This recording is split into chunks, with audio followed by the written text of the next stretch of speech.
शौकत तरीन साहब ने मुआहिदा किया था IMF के साथ कि हम पेट्रोलियम मसनूआत को बढ़ाएंगे, उसी वजह से उसी मुआहिदे के थ्रू ये बढ़ाए गए हैं तमाम तर पेट्रोलियम मसनूआत। तो वो तो इल्ज़ाम आप पर लगा रहे हैं। जी, इस वक्त पाकिस्तान तहरीक इंसाफ की रहनुमा कंवल शोजब साहिबा हमारे साथ मौजूद हैं।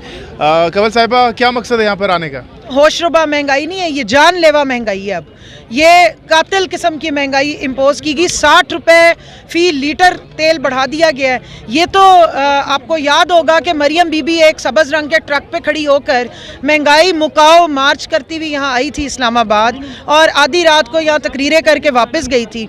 मरियम तो फरमाती थी कि 1 रुपया बड़ा होता है तो मियाँ साहब को लंदन में नींद नहीं आती है।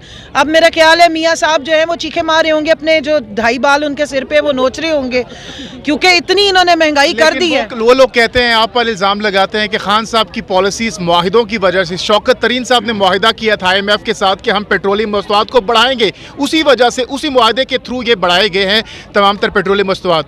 तो वो तो इल्ज़ाम आप पर लगा रहे हैं। तो फिर इन्हें किसने मशवरा दिया था कि हमारी चलती हुकूमत गिरा के तो ये आ जाएं और कहें कि हम महंगाई कम करेंगे? ये आपको याद दिलाना चाहती हूँ कि ये इलेक्शन जीत के नहीं आए हैं, ये हमारी चलती हुकूमत गिरा के आए हैं और ये बहाना बना के आए हैं कि हम महंगाई ख़त्म करेंगे। ये सारे बातें तो इनको पता थी, अगर हम भुगत लेते। इस वक्त आप लोगों का 1 पॉइंट एजेंडा है कि इंतखाबात कराए जाएँ, ऐसा ही है? जी बिल्कुल। इस present election commission of Pakistan जो मकबूजा शरीफिस्तान का ज़ेली इदारा बना हुआ है और शरीफों और जरदारियों की तर्जुमानी कर रहा है और कॉन्स्टिट्यूशन की वायलेशन कर रहा है, उसकी मौजूदगी में भी हम कोशिश करेंगे कि अवाम निकल के और वोट डाले और वोट का राइट एक्सरसाइज करे और फ्रेश इलेक्शन। खान साहब ये मुतालबा करते हैं कि इंतखाबात होने चाहिए, असम्बलीज तहलील होनी चाहिए। एंकर पर्सन इमरान खान ने रात को कहा कि मनसूबाबंदी की जा रही है कि धांधली की जाए आइंदा इंतखाबात में। तो अगर धांधली हो जाए तो फिर आप एक्सेप्ट करेंगे? क्योंकि खान साहब तो यही कह रहे हैं कि इंतखाबात करवाए जाएं। देखिए जी, सबसे पहले तो ये है कि धांधली हो रही है या नहीं उसकी तो आपको गवाही मिल गई।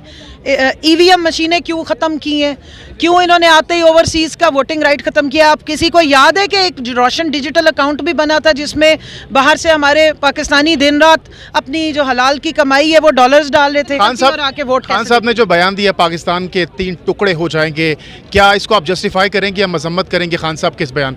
मैं इसको फुली इंडोर्स करूंगी। क्या हमारे साथ 1971 में कोई ऊपर से फरिश्ते नाजिल हुए थे? इसी मुल्क में ही सब कुछ हुआ, आपने देखा ही है ना।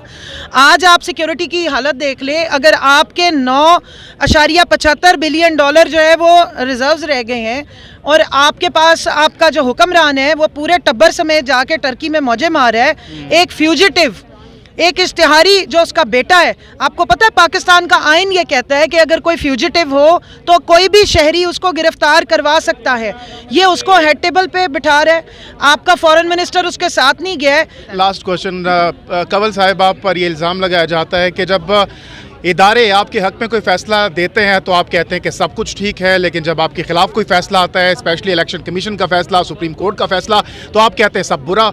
तो क्या वजह है, तज़ाद क्यों है आप में? देखिए जी, हम बिल्कुल मरियम नवाज़ की पॉलिसी पे नहीं चलते, ना उसके बाप की पॉलिसी पे कभी चले। हमने जाके सुप्रीम कोर्ट पे कभी डंडों के साथ अटैक नहीं किया है, हमने कभी नैब पे पथराव नहीं किया, हमने कभी इलेक्शन कमीशन पे पथराव नहीं किया।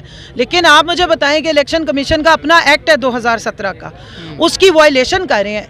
इलेक्शन कमीशन एक कॉन्स्टिट्यूशन बॉडी है, इलेक्शन कमीशन कॉन्स्टिट्यूशन की इंटरप्रिटेशन करने का इख्तियार नहीं रखता।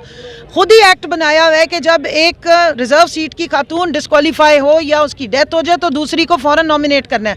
आज उन्होंने अपना नया ही कॉन्स्टिट्यूशन बना लिया, और जो इलेक्शन कमिश्नर साहब बैठे हैं वो तो साफ पता लगता है कि शरीफों के और जरदारियों के की अर्दली बने हुए हैं। वो वाइसराय है, इस मुल्क में वाइसराय का निज़ाम चल रहा है इस वक्त। इसराइल में एक आपका स्टेट का मुलाजिम, और वो हमेशा आपको पता है कि किस चैनल से वो चलता रहे। जब आपके पास पाकिस्तानी पासपोर्ट है उसके ऊपर सिर्फ लिखा हुआ है कि ये पासपोर्ट इसराइल के अलावा दुनिया के हर मुल्क के लिए इस्तेमाल हो सकता है, उस पासपोर्ट के साथ कोई बंदा इसराइल कैसे गया, सवाल है। और एहसन इकबाल ने तो एक शख्स का मज़हब ही बदलवा के उसको इसराइल भेज दिया था। तो ये तो काम पहले से चल रहा है। मौलाना साहब कहाँ हैं आजकल? उनका अगर हलवा ख़त्म नहीं हुआ तो जो अपने वो पीली डंडा बरदार फोर्स को आखिरी टाइम तक लेकर इस्लामाबाद पे चढ़ दौड़े थे। दफ्तर खारजा ने तो स्ट्रेट फॉरवर्ड कह दिया है कि ऐसा कुछ नहीं है, ये प्रोपेगेंडा कर रहे हैं तहरीक इंसाफ वाले। दफ्तर खारजा हमें जवाब दे के वही अनीला खातून जो है वो मरियम के पास क्या लेने आई थी, अहमद कुरैशी जो एंकर है वो इसराइल कैसे पहुंचा था, और इसराइल का जो सदर है उसको भी लिख के भेजे ना कि ये हमारे खिलाफ प्रोपेगेंडा कर रहा है। जवाब दे, आंखों में आंखें डाले और प्रेस रिलीज वो करे। नहीं कह रहे इंडिविजुअली उनका दौरा था कि स्टेट की तरफ से नहीं गए थे।